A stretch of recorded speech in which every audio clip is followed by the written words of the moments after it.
Agora sim.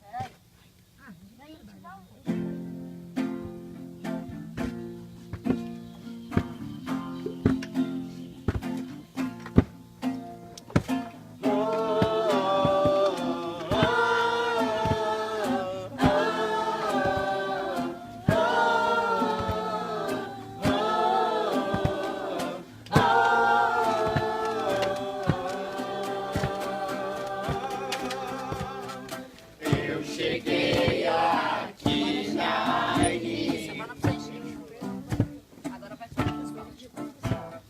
pra fazer bioconstrução. Aprendi a fazer massa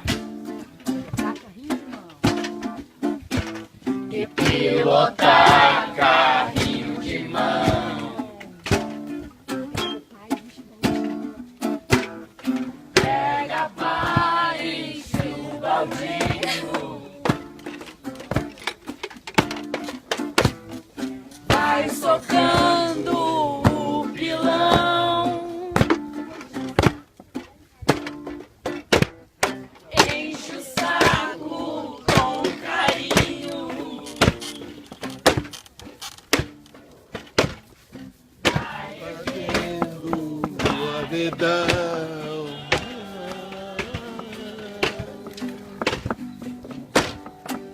Ei, gente, presta atenção.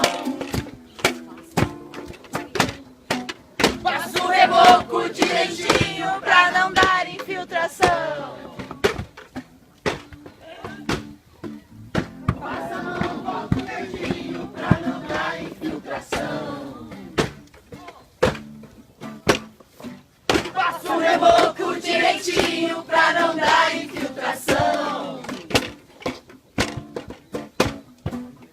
Passa a mão, volta o dedinho pra não dar infiltração.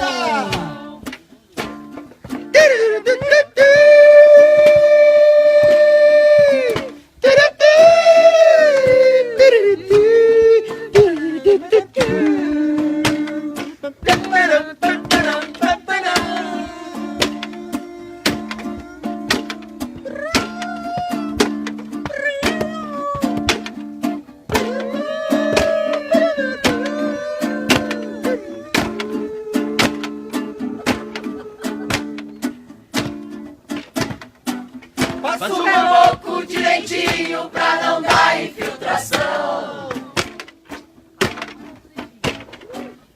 Passa a mão, volta o dedinho pra não dar infiltração. Passa o reboco direitinho pra não dar infiltração. Passa a mão, volta o dedinho pra não dar infiltração. Mais 2 minutos e vira bagunça.